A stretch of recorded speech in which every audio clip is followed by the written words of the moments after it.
April Fool's Day has come and gone, and unfortunately it's quite difficult to think of really great pranks these days because we're already living in clown world as it is. In fact, March 31st was International Trans Awareness Day or something like that, so I'm not sure which of the days is April Fool's. You do the math there, but I'm thinking about all this because there was a pretty decent prank involving Stellar Blade. And this one caught a few people off guard. Some started to panic, but it is absolutely a joke. You'd think it's obvious, but I can also understand why people were worried given the world we live in today. So basically, someone has done a mock-up of the Stellar Blade X Twitter page, and it's a post that reads, "We are collaborating with Sweet Baby Inc. to address the concerns of women being sexualized in Stellar Blade. Our goal is to make a game that is enjoyable for everyone. Currently, we do not expect these changes to delay the release of the game. Thank you for your patience and understanding." Pretty decent prank. I had a giggle. I'm sure many other people did as well. But there were some people who, just for a second, they sort of panicked and thought, oh my god, we finally had a game that was entertainment first. Politics were thrown out of the window. And the agenda pushers, the powers that be, have managed to get their tentacles around this one as well. No pun intended, given this is an anime hentai sort of looking game. But fortunately, none of this is real. It is purely satire. Stellar Blade is continuing on as is. They're not listening to any of the critics. The same critics who have zero principles, they're total hypocrites.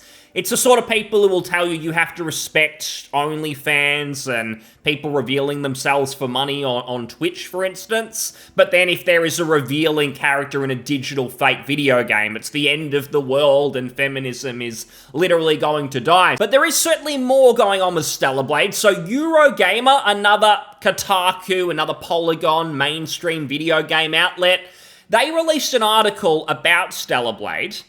And then shortly after they uploaded it, users discovered that the image highlighted in their publication bore the name of Plagianetta. So they didn't expect users to see this. It was like the image embedded in the article. I think if you do inspect element or something, you can see the file name, something like that.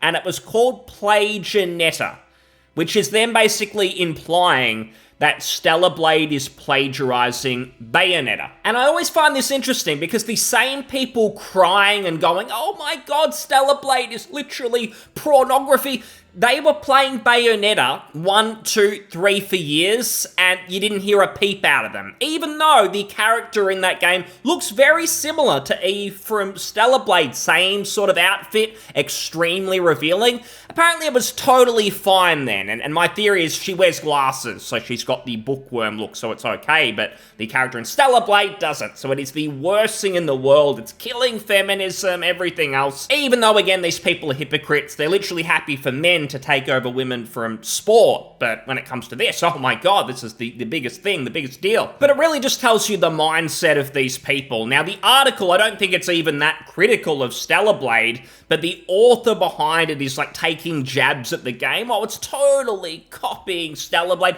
Even though Bayonetta's kind of a copy of Devil May Cry, I'm pretty sure. I'm not massively in with those sorts of action games, but I was under the impression it was like a spiritual successor to Devil May Cry, so Stellar Blade's doing its own thing. I think it's got influence from some other games as well, like I've seen Sekiro thrown around. It's not like it's a direct copy, but that hasn't stopped Eurogamer for just talking it down. This game is totally rubbish. I see that too. Many people are just saying the game is crap itself and pretending they're being objective. You can't trust these people. It could be a great game, but they will say it is shit purely because they're salty for political reasons. And on the topic of that, we're back on the Purple Forum Reset era, where someone spotted something suspicious. This poster says, "This seems overt. These devs just don't give a fuck. They should." And there's a sign on a shop in the game that reads something like booby, but not quite. I'm not sure if they're massively overthinking. They're in the game, like, looking for these problems, supposedly. They think that they're problems. They're like Sherlock Holmes. They're gonna find anything sexist, and they're gonna get their magnifying glass out and save the world. So they've spotted Booby, sort of, somewhere.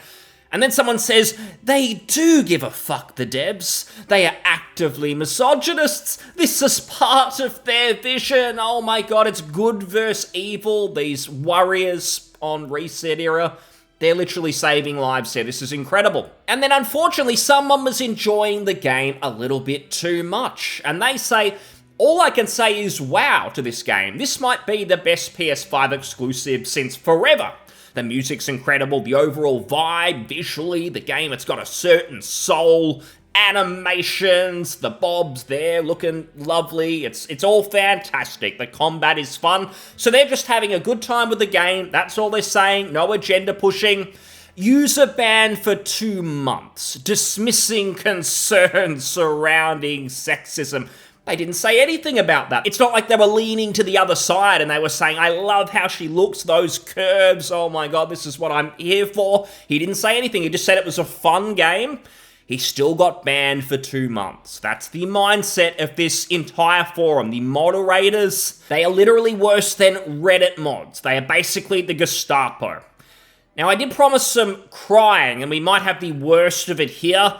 Someone responding to another grievance person about Stellar Blade. This person says, it was straight up designed in every way to be a game championed by the gamers of what games are supposed to be about. Backed by the misogynist devs themselves. They want and need this to be a game that straight up eliminates wokeness.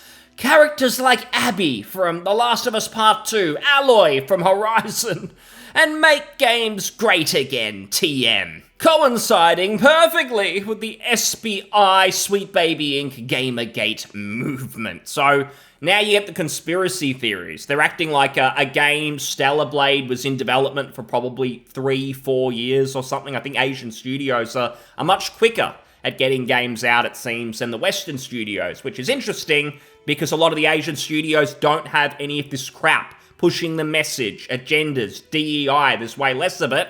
They seem to be able to get games out at a much quicker rate. How interesting is that? But this person seems to be suggesting, they didn't say it outright, but I wouldn't be surprised if they're thinking it. They think it's all a big conspiracy, and even though Stellar Blade was in development for all this time, somehow they knew that it would line up with everything going on with Sweet Baby Inc. Oh my god, these people are so oppressed. They're such victims. I've got to say, everything he said there sounds good to me. If we're eliminating the Abbeys, the new Aloy, I mean, she looked alright in the first game. She seemed to look worse in the second one. Very interesting, even though the tech's better. What happened there? I don't mind if those characters get the flick. We get some new ones that people actually want to play as. I'm sure there's way more girls interested in playing as Eve than they are as Abby in The Last of Us Part 2. It's like the Little Mermaid movie reboot. I asked my niece if she'd seen it, and she had absolutely zero interest, because it's not The Little Mermaid. It's all fake. And I just wanted to end on this one. It isn't related to Stellar Blade. It's actually BioWare, but it doesn't really warrant its own video. But I think it's just really important that we just take a breath. We take a moment for the Transgender Day of Visibility that I mentioned before. I think I butchered the name earlier, how sad. But BioWare say, today is Transgender Day of Visibility. Trans people have always been a part of our worlds. We're proud to support them both within our games and in real life. And they're so proud, in fact, they just want to scream it from the rooftops, that they've managed to lock the replies. So they're not going to be defending any trans people. They don't want any of that, because that could affect their bottom line and there could be a controversy. But they're happy just to put a virtue signaling post and move on. I will just mention, though, that if you're excited for Dragon Age Dreadwolf, I've spoken about it a couple of times. I occasionally see people getting excited. Will this be taking BioWare back to the Golden Age? I don't know about that. I mean, if we look here at the game director of Dragon Age Dreadwolf, do not forget the old queerosexual gendermancer. This is the person in charge of the game. Corinne, her name is. So just keep an eye out. It may be one that you want to remain skeptical about. As I said, we are living in a clown world. Thanks so much for listening. I'll see you on the next one. Cheers. Bye.